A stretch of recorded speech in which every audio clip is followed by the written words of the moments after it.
Welcome in to Let's Talk. I'm your host, Jay. Today we're going to be talking about why. And at first, I want to introduce what Let's Talk is. Let's Talk is an individual spin-off of the Young Dad podcast, and is a part of what Aaron and I are going to be doing, in addition to the big podcast itself, the Young Dad podcast. If you're with me on YouTube, you'll see I'm set up in my very boring bedroom um, because the program I want to use is not working on my computer and I don't want another video with lag. Last night, talked about the same concept, but it did not go well. So here we are again.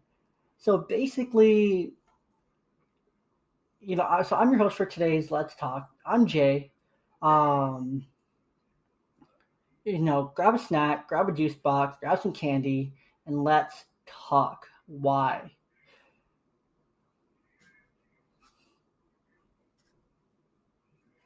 So, before we get too far into it, I have to talk about one of my favorite things in the world. Yes, in the entire world. Um, Seasoning. If you're with me over on YouTube, you see it. You see these three magical bottles. Dano seasoning. Yum, yum, yum. Get you some. Dano's low sodium, 0 calories, 0 sugar, all natural ingredients. The best seasoning for everything. I use the green top to make a delicious vinaigrette for pasta salad. I use the hot chipotle to make delicious corn tortilla cheese crisp for lunch every day. I use this hot one for pretty much everything else. So, and yes, these bottles are full because I have big ones in my kitchen that I use. So, keep that in mind. But enough of the business, as they say in the business. Um, One thing that Aaron and I were talking about yesterday after I posted the very lackluster video and audio accompaniment to Let's Talk was just how it was rushed. And, Aaron was talking to me about, he's like, man, I'm really proud of you. Like, you have a gift for this stuff. Like, great job. And I'm like, thanks, because I have a really hard time accepting praise. I have a hard time accepting compliments. Just because I'm not used to get them, I didn't get them a lot. I've always had to beg for them and ask for them from people who love me. I'm more used to hearing the negative part of things, and that's something I'm working on, is just accepting it and saying thank you and smiling and accepting that praise and accepting that when someone's proud of me. And but one thing you mentioned is that it was rushed. And looking back, it wasn't prepared. It wasn't the quality that I deserve to give you guys, and it wasn't the quality that our brand wants to give you either. So here we are, re-recording, redoing it, starting from scratch, redoing it. And that's okay to start over, to do it again, to make some mistakes, learn, talk about it with your brother or whoever, and realize that you rushed and that you need to try again. And that's part of life. You have to try again. Um, and so here we are, trying again. So, um, again, this is really a pilot. It's kind of a first. So bear with me. Don't stay with me throughout this concept. Disclaimer alert up front. I'm not a psychologist. I'm not a clinical therapist. I will be one day. But, there's a lot of what we're going to talk about is opinion-based and based on life experience, including this topic of let me ask you why. So from time to time, we all feel insecure, we feel worthless, depressed, anxious, and like you don't sparkle like that beautiful diamond that you are in just a perfect light at the jewelry store. Sometimes we feel dull and boring and gray. That's okay. I want you to think with me. This is the first or several times I'm going to ask you to think with me. I want you to imagine having a friend, a supervisor, a family member ask you the simple phrase of why. Why are you doing blank? Fill in that blank on your own. Use that blank for whatever you've been like questioning or thinking about a lot in your life. Why do I like Star Wars? Why do I love baseball? Why am I with this person? Why am I feeling all this anxiety? Whatever it might be, fill in that blank. Why are you putting so many of your caring thoughts into it? If you read the blog accompanying with this podcast, in the description of the episode, you'll find the linked blog. You'll see a little bit of a different word. It's not fully spelled out, but you'll get the gist. Why are you putting your cares into that? Does blank deserve your care, your thoughts, your energy? Your energy. Let's use that word. Let's use the word energy. Why are you putting your energy into that? Does blank deserve that much energy? If you fill in those questions and blanks quickly, great. If not, that's great. No matter what side you landed on, that's okay. We're going to talk about it. That's the whole point of let's talk. Let's talk. When your why is big enough, you will find your how. That's from Fearless Motivation. When you find your why, you find a way to make it happen. Eric Thomas. When you find your why, you'll know your way. Michael Haight. So I want to ask you a question. When was the last time that you asked why? Just think about it. When's the last time you asked the question why to yourself? No matter the situation. When was the last time you asked the question why? Now let me ask you another question. I know, so many questions. We'll get there. We'll come full circle there. I want to ask you, what is your why? Stop and think about that for a moment. And if you did pause, and you did think about that, or if you had an instant answer, again, that's okay. Either way, both are great. I'm proud of you either way. Your why, it doesn't have to be something elaborate, extensive, or something to impress people. All your why has to do is impress you, be enough for you, and good enough for you. That's it. That's the only person that your why has to be enough for, is you. And never let someone else dictate your why. Never, because then it's not your why. It's not your why anymore. It's theirs. And why are you living someone else's why, not your own? Think about that. I want you to think about those questions as we go through. In addition, I want you to ask yourself, do those around you support your why? Do they know your why? If you feel like they don't support your why and your self-purpose, why are they still around? They probably don't even know it, so they probably don't know how to support you. If they do know it and they're still not supporting you, why are they still around in your life? Not adding the value that they should be.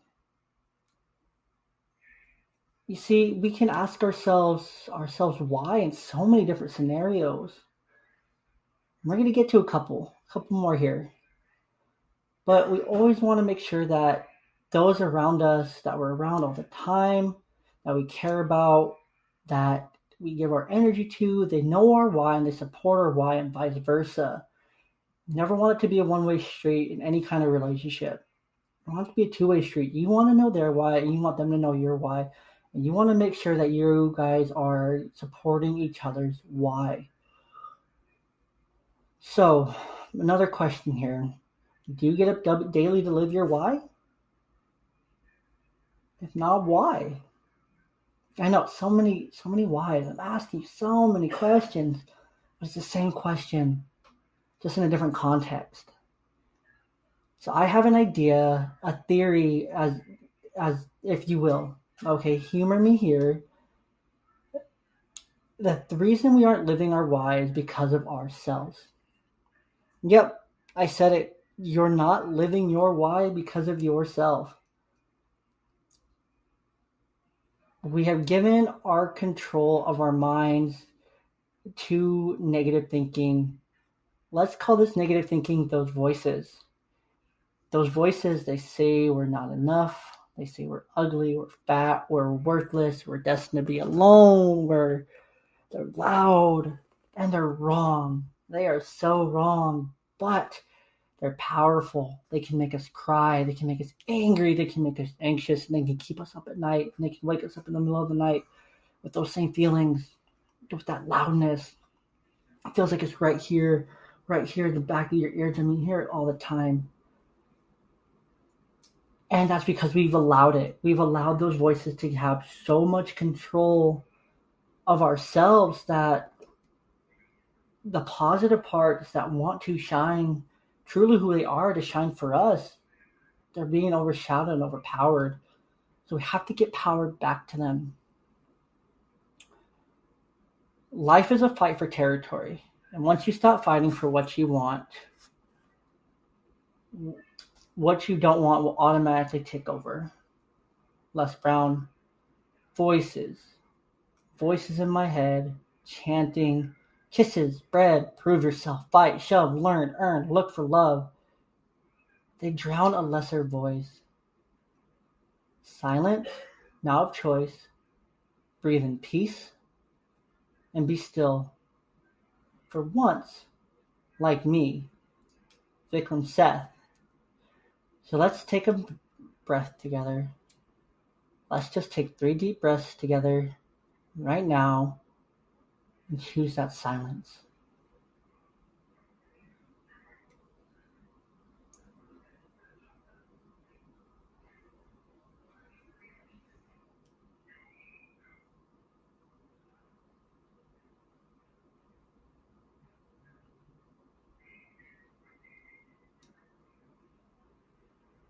What you just did was ground yourself.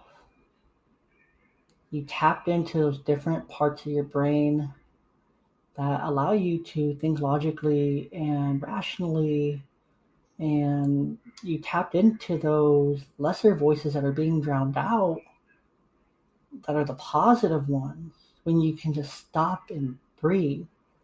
So powerful. It's how you can, one way you can start fighting. It's one way that you can realize that there's only one person only responsible for fighting those voices, I mean. And no, it's not the people who put them there. It's not your parents. It's not your grandparents. It's not the bullies. Not their responsibility to come and fight what's going on inside your head. Sorry. It's yours. And yours alone. That doesn't mean there's not support out there for you. Doesn't mean there's not people around you who want to support you through your fight. You're not alone. But at the end of the day, it's up to you to take the responsibility, to make the choice, to fight and wage that battle in your mind that's worth fighting. Now listen, like I said at the beginning, I'm not a self-help guru, nor do I claim to be at all. My bachelor's degree is in human services, taking psychology classes, social work classes, human services classes, classes about the brain and development and emotions. I've lived a life that's brought me tons of experience, lots of different paths, and shown me a lot of different things. So I'm not an expert. I'm just a normal guy that's overcame experience and life to bring me here with you today. And which is why I want to get into some whyception with you to help to bring us full circle. I want you to put yourself in a situation. Just imagine where someone was just pushing your buttons. Doesn't matter whoever does it. You're set off, you're angry, you're upset. You're starting to feel that now. Jaw may have gotten tight. Feel some tension in your forehead. Picture the face you just really want to punch. Okay, now pause. Hold on to that for a second. And ask yourself why you feel this way. Why? Ask why. And continue to ask yourself why as I read the following a couple quotes here. The anger you are holding on to does not protect you, does not make you stronger. It only holds you back. It's from your Joyologist. And 2 quotes by Buddha here. As you continue to hold on to that for a moment. Holding on to anger is like grasping a hot coal with the intent of throwing it at someone else. You're the one who gets burned. And lastly, holding on to anger is like drinking poison and expecting the other person to die. Now you've held on to the anger for a moment. Now, a moment or two now, and I want to know, why is your day now ruined? Why did I just completely burst your bubble? And why is your day now ruined? And why do you now think that it can't get any better? Was it worth it? Is it worth it? Is it worth letting that small little bit of anger completely consume your mind and ruin your entire day? There's 2 phrases that go hand in hand that relate to this. Self-love, self-discipline. They're one and the same. When you love yourself, you'll be disciplined enough to ask yourself why you're angry, why you're getting angry, why you're choosing that anger in that moment. That self-love will lead to self-discipline, and that self-discipline to be able to ask yourself why in the moment and sort it out and process it quickly and on the spot will then provide you more self-love towards self and help you kind of step back into the moment and, have that assessment where you're asking, does this situation deserve my energy? Why does it deserve my energy? With that, we then begin to attack those voices. We dial their volume back, notch by notch by notch. We take back what's truly ours, our mind. We take that back, and it's ours again. And that's where it should be. It becomes positive, becomes self-discipline. It becomes a loving environment toward ourselves. We're more conscious of what we're doing, why we're doing it, and why we're giving our energy and time, and if it's truly worth it. And we're able to know that in the moment, instead of looking back at it later and having to go back and apologize or ask for forgiveness from someone that we may have hurt. Instead, we're able to avoid the situation, practice self-love, self-discipline to help the situation be better and to help ourselves be better and to take that control of our minds. So important here. So that's kind of the whyception there. In closing, I want the next time that those voices are getting loud, or they're getting you down, angry or upset or whatever it is that you're holding on to that's bringing you down, I want you to ask yourself a simple question. This is a heavy one. That's why we're ending on it. If you died tomorrow, was blank, or was it worth blank today? If I died tomorrow, was it worth being angry today? I'm going to think about that question. 99.9% of the time, the answer is no. We have so much in our lives when we truly step back and ask ourselves why. We truly realize how much stuff isn't worth it, or how we're giving our energy to the wrong things and we're not giving it to the right things in our life that truly do matter, that truly are worth it. Whether that's our family, our partner, our kids, our friends, our family, our pets, whatever is important to you, take back that energy from the places where it doesn't belong. Ask yourself why that energy is being given there. Take it back, put it into the places where it goes and where it belongs, so that it's, heaven forbid, something happened to you or I, that those knowing you will be able to say your energy was in the right place. They cared about the right things. They didn't let, you know, those bits of anger get to them like so many people do. Live a life that's worth it today. Live a life that's you can look back on year, 5 years, 10 years. That your kids, your family can look at you and say, "Oh yeah, they're living a life worth living." Take back your energy. Battle those negative self-thoughts inside your head. Find your why, so that if you died tomorrow, was blank worth it today? Thanks, guys.